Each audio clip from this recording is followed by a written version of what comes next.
Students very very good morning. Hopefully आप सभी safe होंगे, अच्छे होंगे, स्वस्थ होंगे। आज हम स्टार्ट करेंगे क्लास 7 से इंग्लिश। मैंने आपको दो करा चुकी हूँ स्टोरी, एक माइलेट करा दी है और एक को कौन सी करा दी थी, डोंट क्विट, है ना। वो तो क्लास 8 की थी, लेकिन अगर मैं माइलेट के बाद की बात करूँ तो माइलेट और new idea of gold medals, ठीक है, हम ये दो कर चुके हैं। अब हम इस सीरीज को आगे बढ़ाते हैं तो हमारा थर्ड लेसन होगा the wheat is cheaper first और फोर्थ होगा the wheat is cheaper second.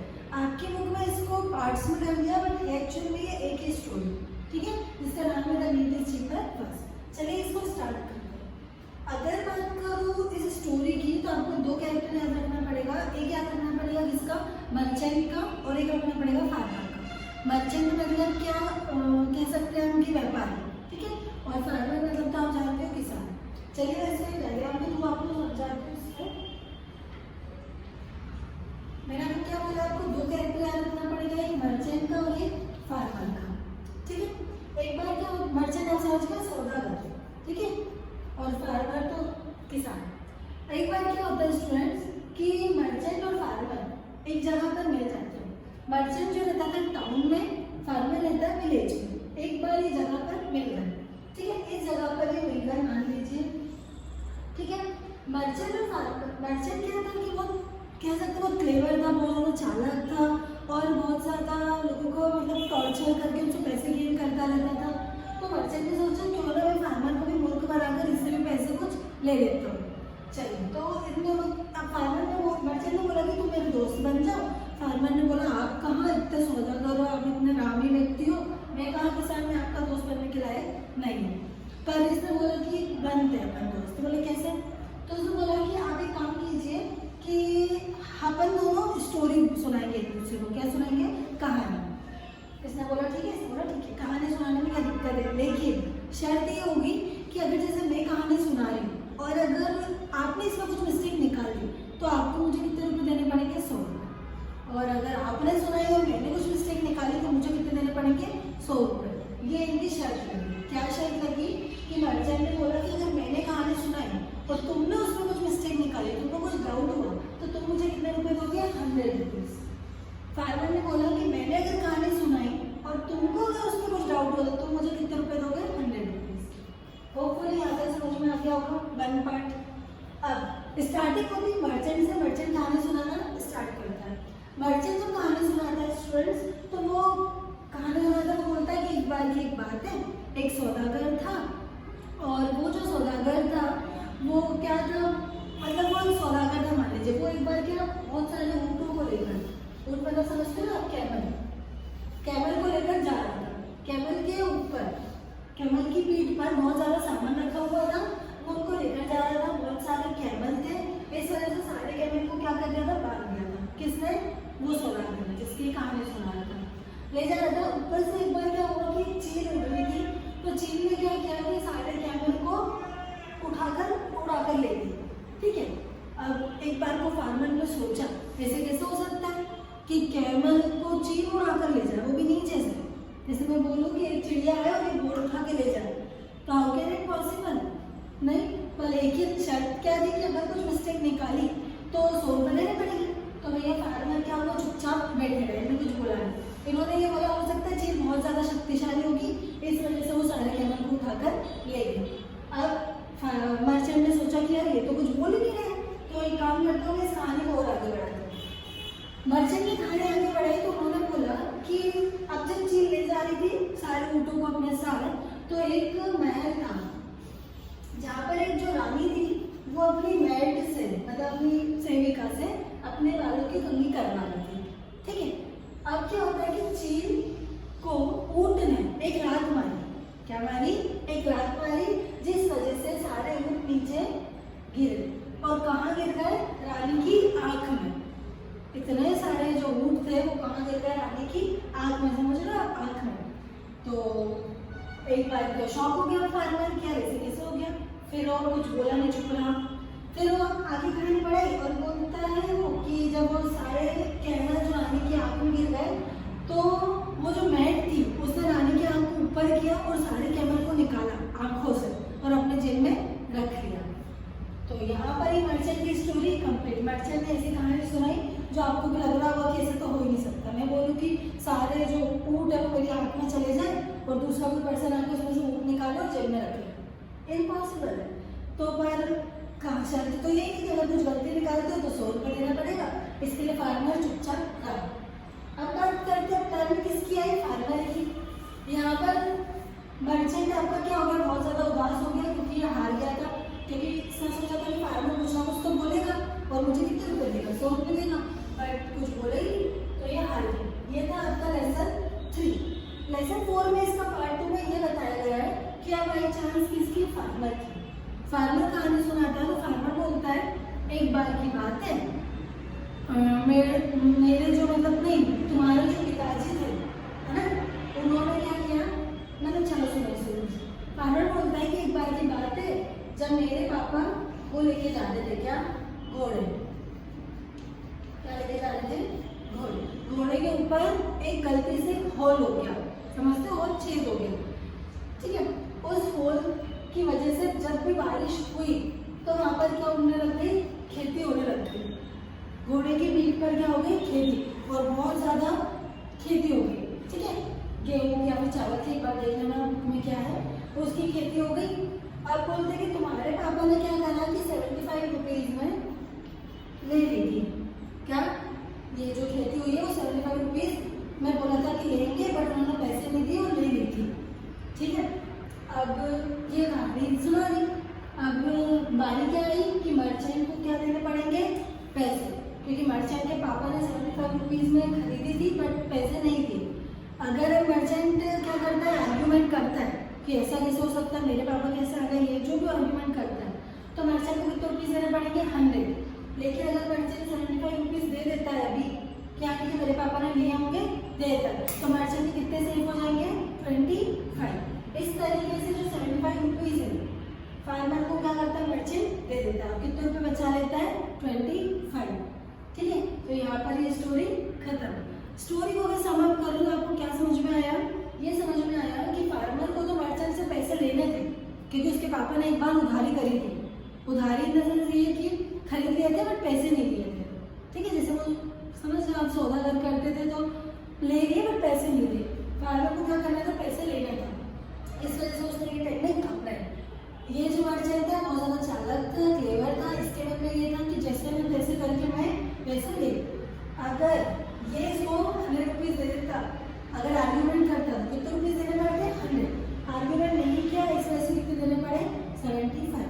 इसी के साथ आपकी स्टोरी कंप्लीट हो जाती है। इससे रिलेटेड कुछ भी क्वेरी है तो प्लीज़ कमेंट कीजिएगा। अब हम करेंगे इसके कुछ क्वेश्चन आंसर।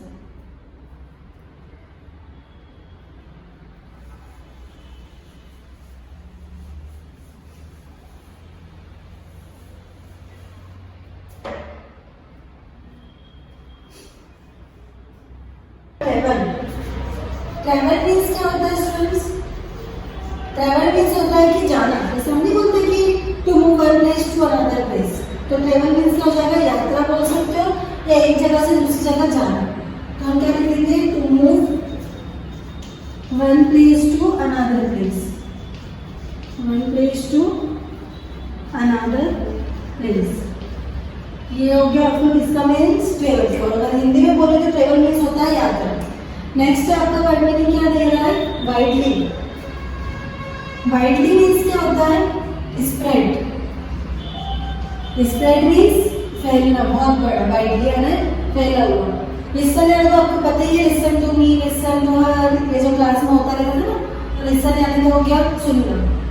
उसके बाद आ रहा है हमारा मर्चेंट।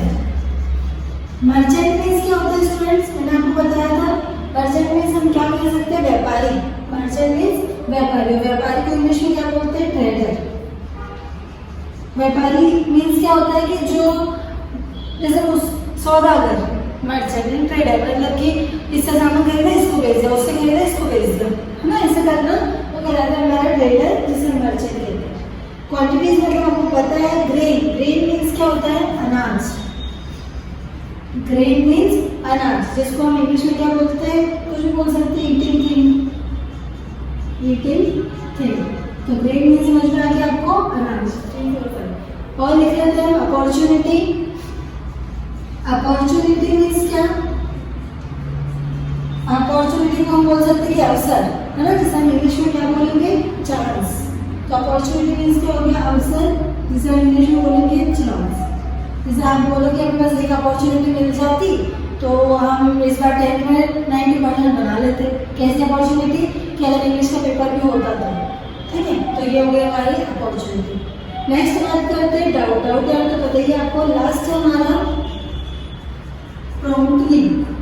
प्रॉम्प्टली की अगर बात करें तो प्रॉम्प्टली मतलब क्या होता है स्टूडेंट्स, जल्दी, फास्टली, फास्टली, ठीक है। तो ये कुछ वर्ड मीनिंग से एक बार और देख लीजिए इसको। ट्रेवल, ट्रेवल मीन्स क्या होता है, to move one place to another place, एक जगह से दूसरी जगह जाना।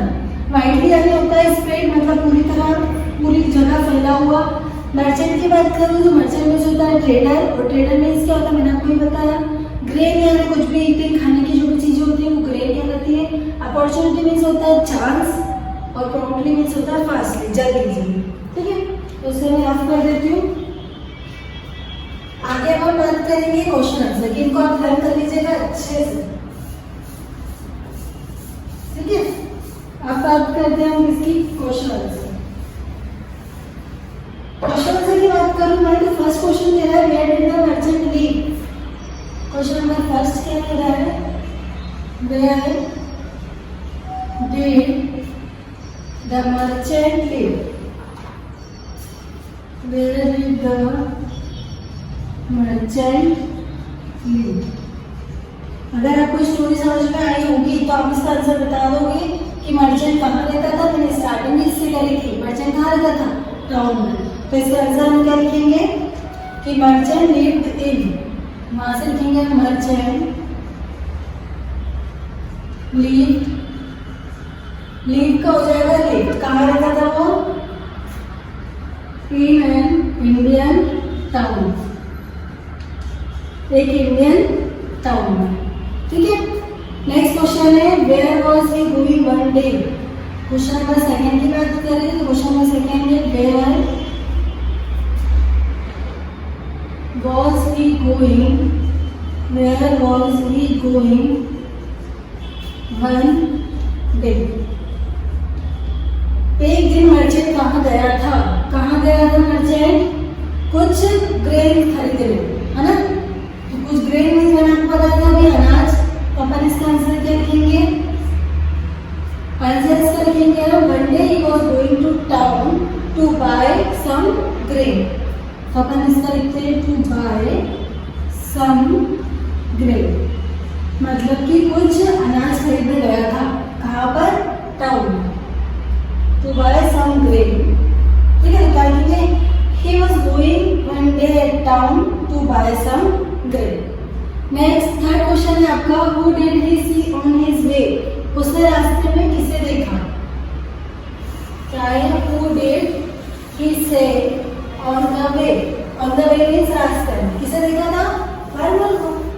तो इसका आंसर तो आप ऐसे लिख सकते हो कि फार्मर, ठीक है। फोर्थ क्वेश्चन की बात करें तो what did they agree to tell each other, what did they agree to tell each other, मतलब कि दोनों में क्या सुनाने के लिए सहमति जताई थी।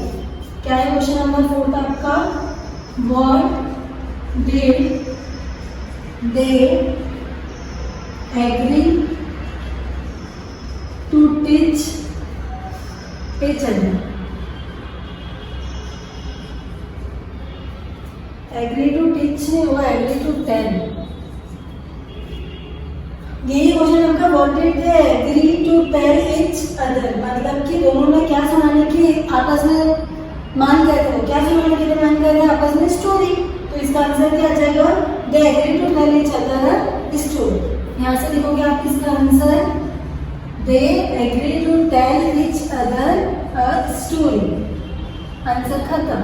कि एक कहानी, स्टोरी मतलब कहानी, तो दोनों क्या मान गए थे, कहानी सुनाने के लिए मान गए थे। नेक्स्ट क्वेश्चन की बात करते हैं। नेक्स्ट क्वेश्चन हमारे लिए क्या है, what did each have to pay the others if one cast doubt on the other story. क्या है question, what did each have to pay the others if one cast, CAST cast means क्या होगा यहाँ पर, शंका, ठीक है। One cast doubt on the others story, उनको क्या देना पड़ेगा, यदि एक ने वो जताई तो क्या जताई, शंका जताई तो क्या देना पड़ता, 100 रुपीज, तो इसका आंसर क्या हो जाएगा 100 रुपीज। बस और कुछ नहीं है। 6th क्वेश्चन की बात करें तो what was the mad doing, what was the mad doing, MAID mad means हो गया दासी।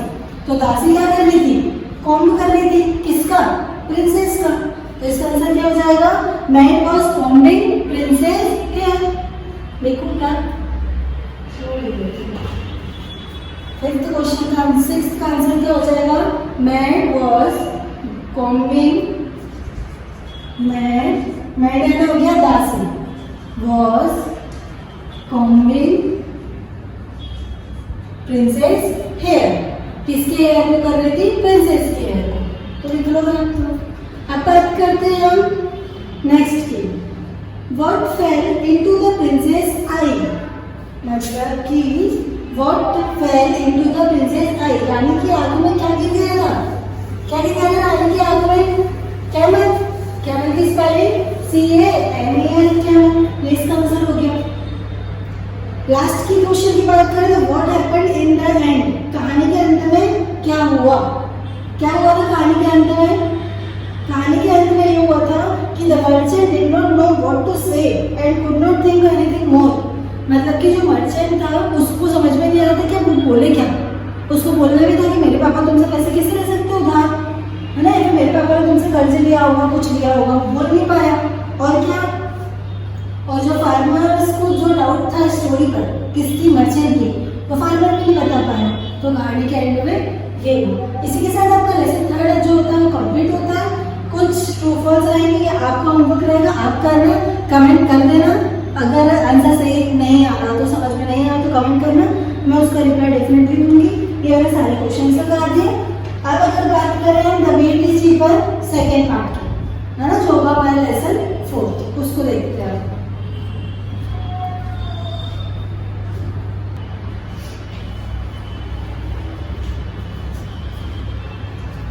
स्टूडेंट्स अब हम करेंगे इसका सेकेंड पार्ट। सेकेंड पार्ट की बात करें तो फर्स्ट क्वेश्चन ये मैंने पहले से इसलिए लिखी है क्योंकि लिखने में बहुत ज़्यादा टाइम जा रहा था और इंटेंशन ये नहीं कि वीडियो लंबा बने, इंटेंशन ये है कि कम टाइम में आपको ज़्यादा मिल सके, ठीक है। इस वजह से मैंने इसको पहले से लिख लिया ताकि आपको भी प्रॉब्लम ना हो, मेरा भी ज़्यादा टाइम ना जाए, वीडियो ज़्यादा लंबा ना बने। चलिए फर्स्ट क्वेश्चन की बात करें तो did the merchant cast doubt on the farmer's story. आप बताओ डिड यानी क्या, तो डिड द मर्चेंट को डाउट हुआ था क्या फार्मर की स्टोरी पर, या फिर उसको कोई डाउट बोला कि मुझे डाउट है, नहीं, तो क्या आ जाएगा इसका नो। नो द मर्चेंट से लेकर बिल्कुल एज इट इज ऐसा का ऐसा, डाउट तो था बट कुछ बोला नहीं बोला। बात करते हैं second, how did the farmer make the merchant pay him, कैसे फार्मर ने क्या तेड़बाजी लगाई कि मर्चेंट को पे करना पड़ा पैसे, क्या करा फार्मर ने, क्या सुनाई थी, by telling a false story, false यानी गलत, झूठी, ठीक है। तो क्या करा था फार्मर्स ने, by telling a false story, मतलब कि झूठी कहानी सुनाई जिस वजह से मर्चेंट को क्या करना पड़ा, पैसे देने पड़े। बात करते हैं क्वेश्चन नंबर 3 की, तो why did the merchant not object to the farmer's charge about his father, क्या समझे, why did the merchant not object, merchant क्या था व्यापारी, उसने ऑब्जेक्ट क्यों नहीं दिया, ऑब्जेक्शन क्यों नहीं उठाया जब फार्मर्स ने चार्ज किया उसके फादर को, मतलब बोला कि चार्ज किया ना कि तुम्हारे पापा ने उससे उधारी दी हमारी, है ना, तो क्यों नहीं ऑब्जेक्शन उठाया। सोचो आप इसको बिना देखे, सोचे तो हमें ये समझ में आ रहा है क्योंकि अगर मर्चेंट ऑब्जेक्शन उठाता तो उसे कितने रुपीज देने पड़ते, 100, ठीक है, और अगर ऑब्जेक्शन नहीं उठाया तो कितने देने पड़े, 75। इसका आंसर क्या आ जाएगा, देखो, if he cast doubt on farmer's story, यहाँ तक आया, ही हैज टू पे 100 रुपीज, इतना इसका आंसर। अगर वो कुछ डाउट उठाता, कुछ शंका प्रकट करता तो उसको कितने रुपए देने पड़ते, 100 रुपीज, ठीक है। बात करते हैं क्वेश्चन नंबर 4 की, why was he silent during the farmer's story, farmers की स्टोरी पर वो साइलेंट क्यों रहा, चुप क्यों रहा, क्यों रहा चुप, यही वाला आंसर इसमें आएगा। क्यों आएगा, क्योंकि अगर वो साइलेंट नहीं देता तो उसको कितने रुपए देने पड़ते, 100, विच इज मोर देन 75, जो 75 से क्या है ज्यादा होते हैं, इसलिए वो क्या था, साइलेंट। यही वाला आंसर में आंसर आ जाएगा। Why did the merchant decide to pay the farmer, merchant ने क्यों डिसाइड किया कि फार्मर को पे कर दे पैसे, मर्चेंट ने क्यों डिसाइड किया कि फार्मर को पैसे दे दे? इसलिए डिसाइड किया क्योंकि 100 rupees is more than as compare to 75। 100 रुपये ज़्यादा है किससे? 75 से। तो उसने सोचा कि मैं 75 देता हूँ, कम से कम 25 तो बचा लूँगा। समझ लो ना, सौदागर तो ऐसा रहता है सौदागर कि 75 देते हैं, बचा कितने लिए? 25। और अगर कहानी सुना देता तो कितने देने पड़ते हैं? 100। कहानी सुना देता मतलब कुछ डाउट निकालता। तो लास्ट क्वेश्चन की बात करें तो how much money did he पे टू द फार्मर, मतलब how much money did he पे टू द फार्मर, उसने फार्मर को कितने पैसे दिए? कितने पैसे दिए थे? 75। तो ये होगा आपके सारे क्वेश्चन एंड आंसर्स। इसको एक बार अच्छे से नोट डाउन कर लेना कॉपी में। इस रिलेटेड कुछ भी क्वेरी थी। एक लास्ट क्वेश्चन, हाँ लास्ट क्वेश्चन ये था इस चैप्टर में कि हु इज मोर क्लेवर, कौन सबसे ज्यादा चालाक निकला, फार्मर की मर्चेंट? कमेंट करके बताना आप मुझे इसका आंसर। और अगर कुछ भी डाउट हो तो पूछ लेना। इसी के साथ अपने चैप्टर कंप्लीट होता है। इसको अच्छे से नोट डाउन करना और लिखना, ठीक है।